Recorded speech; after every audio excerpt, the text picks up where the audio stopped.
trees. You have no wakarerangi, the flying skies, we have birds and bees.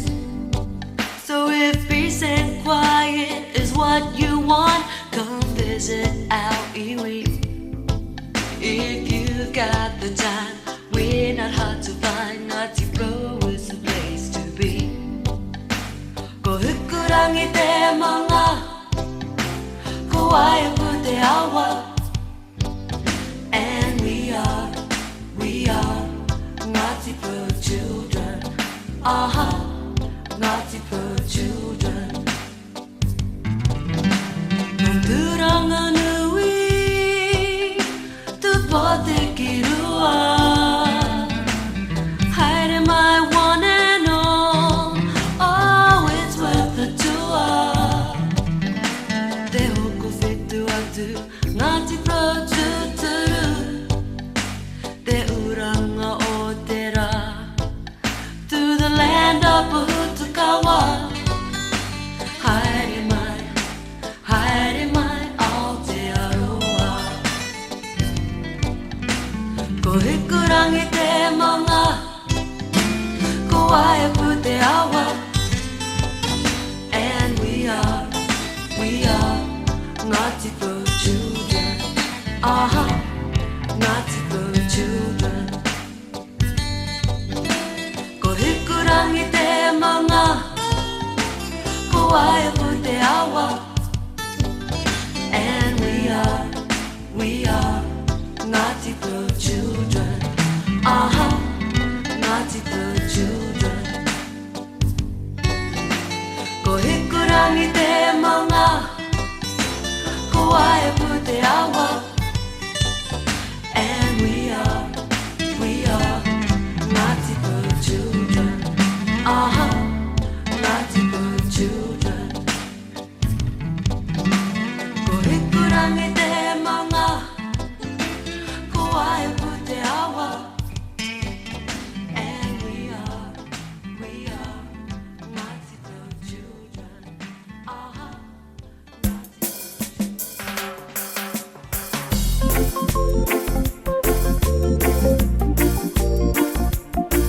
Ko Ngati Pura te iwi,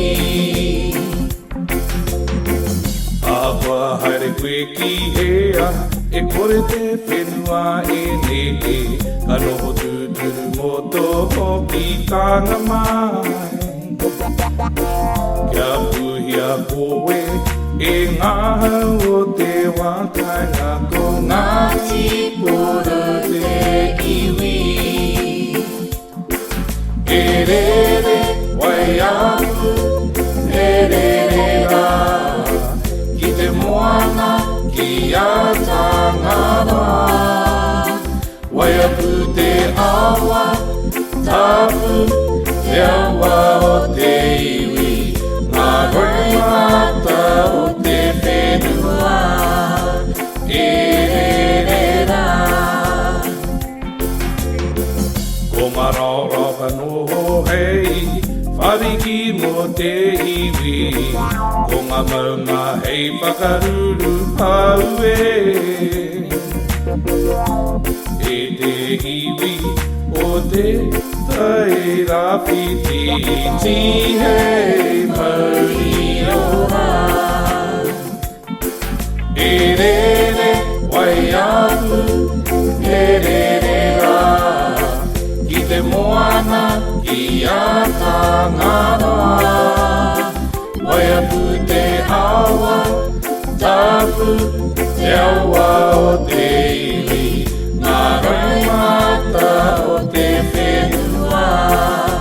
E rere rā. E te atua, kia tau tonu awana ki tanga. Ki te hunga e, tuku whakamoe miti ana kia koe.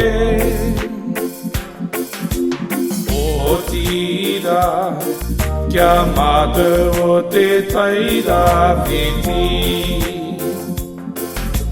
O tira, Kia ngata o te taira whiti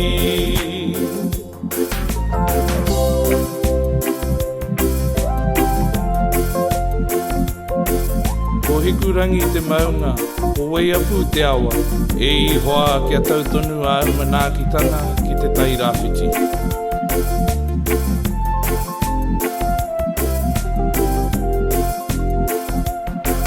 E re re, wai aku, re re re ra Ki te moana, ki a tangawa Wai aku te awa, tapu, te awa o te iwi Ngā roi mata o te whenua E re ra Ko ngā tipo